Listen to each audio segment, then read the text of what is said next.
She stepped into the boat at dawn. Those who watched from the bank noted the stillness of the water and the pale colour of her dress. She did not look back. Within the hour, she was dead. Her body would not be found for 6 weeks, tied to a stone that had failed to hold, carried by the Shannon toward the estuary. She was 16 years old. What passed upon that river in the summer of 1819? Hello everyone. Before we start, make sure to like and subscribe to the channel, and leave a comment with where you're from and what time you're watching. Your support helps us bring you more stories like this. Now let's begin. It was the summer of 1819 in the county of Limerick, in the southwest of Ireland. The province of Munster lay warm and unhurried beneath long days of July sunshine, and along the banks of the River Meg, the small market town of Croom moved to the slow and steady rhythm of the farming calendar. Carts moved along the road toward Limerick City, 14 miles to the northwest, carrying grain, livestock, and bolts of undyed cloth. The smell of turf smoke hung low over the rooftops in the early mornings, and by evening the lanes were quiet, lit only by the last of the fading daylight. In Croom, on a lane within easy walking distance of the parish church, there lived a man named John Conroy, a tradesman of modest means and steady local reputation. He was the maternal uncle of a young woman who had come to live with him 10 years prior, following the death of her mother. The girl's name was Ellen Hanley. She had been born on the 19th of July, 1803, in the small townland of Bruff, the daughter of a tenant farmer. She had been sent to Conroy before she had reached her 7th year, and his house had been the only home she had known since. In the Irish of the district, she was called an Colleen Bawn, the white girl, a name given for her fair complexion and for the particular beauty that had made her known far beyond the boundaries of the town. What she could not have known, in that quiet summer lane, was that she had already been seen. Among those who had taken notice of Ellen Hanley during her years in Croom was a gentleman of the minor gentry named John Scanlan. He was the eldest son of the Scanlan family of Ballycahane Castle, an estate situated less than a mile from Conroy's house at the edge of the town. Scanlan had served as an officer in the Royal Navy before returning to Limerick, and was regarded in the district as a man of some local consequence, though those who knew him well spoke also of his appetite for cards and for whisky, and of the carelessness with which he disposed of both time and money. He had been calling upon Ellen for the better part of a year before the summer of 1819, tipping his hat when he encountered her in the market lane, lingering near Conroy's gate in the long evenings after the tradesmen had shut their shutters and gone within. The attention was remarked upon. It was considered unusual in Croom for a gentleman of his standing to direct himself so persistently toward a girl of her station, and those in the town spoke of it quietly and with unease. She was the niece of a tradesman. He was the heir to a castle. The distance between them was not merely social, it was the distance between one world and another entirely. By the late spring of 1819, Scanlan's intentions had been made plain. He wished to marry her. Ellen, by her uncle's account, had been hesitant. She was not yet 16, and she was mindful of Conroy's position, the uncle who had taken her in and clothed her, and kept her since the death of her mother, who had saved what little he could against her future.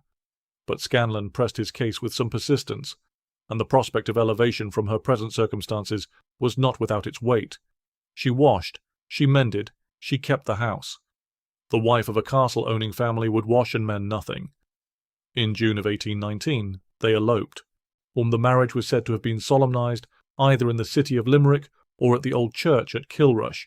The precise location was never formally confirmed, and no certificate of the union was ever produced or entered into any record. Ellen's small dowry accompanied her. They took up residence in the village of Glynn, on the southern shore of the River Shannon, 30 miles west of Limerick. The river was broad there, and visible from the windows of the house Scanlan had engaged, and the light that fell upon the water in the long summer evenings was, by all accounts, very fine. For a few weeks life in the house at Glynn appeared tolerable, but Scanlan had already begun to lose her dowry at cards. He drank. His temper had grown short. Letters arrived that he did not share with her.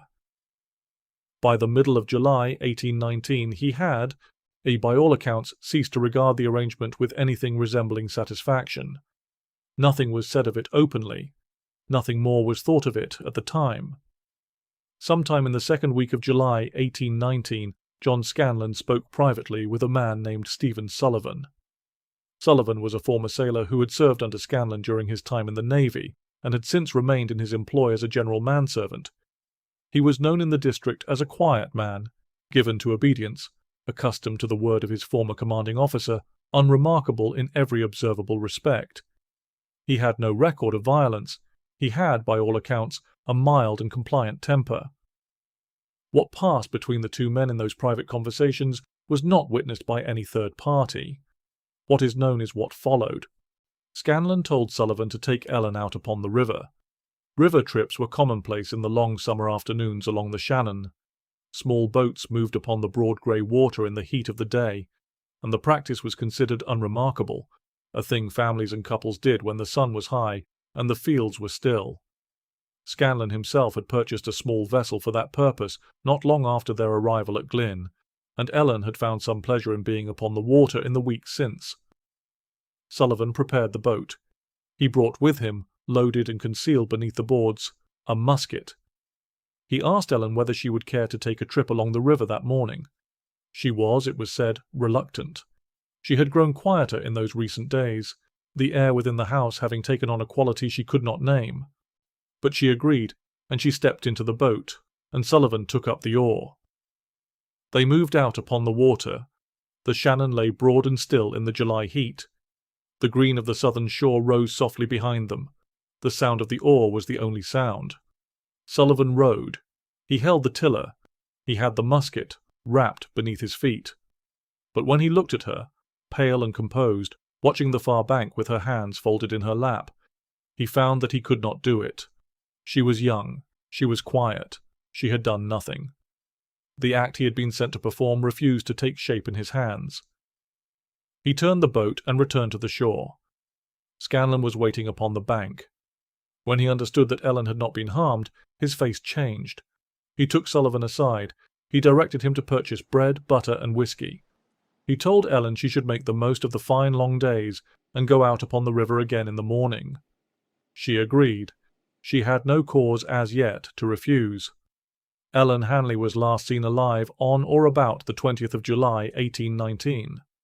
Those who encountered her in the days preceding noted nothing particularly remarkable in her manner, beyond a certain quietness that had settled upon her since the move to Glynn. She walked. She carried water. She watched the river from the door of the house in the evenings. She sent no letter to her uncle. No word was sent. Days passed, then weeks. In Croom, John Conroy made inquiries of travellers passing through the town on the road from Limerick. No reliable account of his niece could be obtained.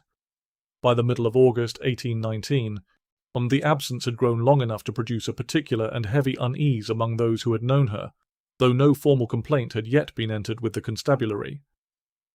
John Scanlan, for his part, had returned to Limerick City. He was seen at card tables and in the company of acquaintances. He was drinking freely. He had resumed, by the observation of those around him, the habits of a man entirely without domestic encumbrance. It was on the 6th of September, 1819, that the body was discovered. Men working along the banks of the Shannon estuary, near the town of Kilrush, came upon the remains of a young woman lying at the water's edge. She had been entirely stripped of her clothing. A length of rope remained wound partially about her person, its loose end resting in the shallows beside a large stone that had evidently been attached to it at some prior time and had since shifted with the movement of the water. The stone had not held. The constable for the district arrived within the hour. He knelt beside the remains. He directed that the body not be moved before a medical officer had attended. He noted in his record the rope, the absence of clothing, the stone, and the wound that was visible upon the upper portion of the trunk. He sealed the area. He sent word to Kilrush. Ellen Hanley was identified before the day was out, recognized by those in the town who had known her face. The news moved northward through the county before dusk. In Croom it reached John Conroy by evening. A post-mortem examination was ordered. A search was commenced for John Scanlan and for Steven Sullivan. Neither man was immediately to be found. The post-mortem examination of Ellen Hanley was conducted by a medical officer of the district within 2 days of the body's recovery from the Shannon estuary. His findings were recorded formally and entered into the proceedings that were to follow. The examination established that the deceased had sustained a gunshot wound to the upper portion of the trunk, consistent, in the physician's opinion, with the discharge of a smoothbore musket at close range. Death, he stated, would have been rapid. There was no evidence of a struggle. The hands and forearms bore no contusion or laceration consistent with resistance. The physician concluded that the victim had not anticipated the act. Nay, the rope recovered from the body was submitted for examination alongside a statement given by a boatman of the district, who had come forward voluntarily to report that he had lent a length of rope to John Scanlan and to Steven Sullivan in the middle of July 1819. He had noted, at the time of lending it, the particular manner in which the rope had been tarred and twisted at its ends, and he confirmed upon examination that the piece before him appeared consistent in its character and manufacture with what had been in his possession. The rope had not been returned to him. His deposition was witnessed and recorded. The removal of Ellen's clothing and jewellery was noted by the examining physician and by the superintendent as a deliberate act, carried out, in their opinion, then with the intent to delay formal identification of the remains. The articles had not been recovered. Taken together, the wound, the rope, the boatman's deposition, and the established movements of both men in the days surrounding the disappearance, the evidence was considered by the superintendent of the district sufficient to commit the accused to trial. Warrants were drawn up. Notices were issued. If you are finding this case as compelling as we are, please take a moment to like this video and subscribe to our channel. It truly helps us continue researching and sharing. The trial of John Scanlan upon the charge of willful murder opened at the County Limerick Assizes on the 11th of March, 1820. The courthouse had filled to its full capacity before the doors were opened to the public, and those who could not gain admission stood in the streets outside, where the morning air was cold, and the light fell flat and grey upon the stone fronts of the buildings. The case had been spoken of throughout the county since the preceding autumn, and the attendance upon the day of trial was such as the courthouse had seldom, if ever, witnessed. Mr. Justice Torrens presided. The prosecution proceeded with methodical force, laying before the court the testimony of the medical officer, the boatman's deposition regarding the rope, and the evidence of several witnesses who had observed Scanlan and Sullivan in and around Glynn during the weeks of July. The character of the accused was addressed at measured length. His gambling, his systematic absorption of the deceased's dowry, and the letters received from his family urging a more advantageous match, and his visible return to the habits of a bachelor within days of Ellen Hanley's last being seen by any person of record. The defence was conducted by Daniel O'Connell, then among the most distinguished practitioners at the Irish bar, and a man whose reputation for courtroom advocacy was already substantial. O'Connell pressed upon the jury the absence of any direct witness to the act itself, the fact that no marriage certificate had ever been produced to establish the legal bond between the accused and the deceased, and the circumstantial nature of the evidence upon which the prosecution's case relied entirely. The argument was carefully made and eloquently delivered. It did not prevail. The jury retired. The deliberation lasted, by the accounts of those present in the courthouse that afternoon, no more than 15 minutes. The jury returned. The verdict was guilty. The courtroom received it with a silence that held for several seconds before the officers of the court restored order. Sentence of death was pronounced by Mr. Justice Torrens. Scanlan was asked whether he wished to speak. He said nothing. He was removed from the dock and returned to the county jail. The execution was fixed for the 16th of March, 1820, 5 days hence. On that morning, the carriage conveying Scanlan toward Gallows Green halted at a narrow bridge upon the route, not a quarter of a mile from the jail. The horses refused to move. They were urged and then struck. They would not proceed. And Scanlan descended from the carriage and continued the remaining distance on foot through the streets, in full view of the crowd that had gathered to observe him pass. He was hanged at Gallows Green on the morning of the 16th of March, 1820. The death was formally recorded. Steven Sullivan was not apprehended until July of 1820, 4 months after Scanlan's execution. He had not gone to America, as rumour had variously maintained. He had remained in Ireland, moving between concealed locations, relying upon the shelter of those who had reason to feel some loyalty toward him. He was eventually found within the county of Limerick and taken into custody. His trial was conducted at the same courthouse before the same assizes, and proceeded with considerably greater speed. Sullivan did not contest the charge. He was found guilty of wilful murder and sentenced to hang. Before his execution, Steven Sullivan made a formal confession to the priest who attended him within the jail. The statement was taken down in full and subsequently entered into the public record.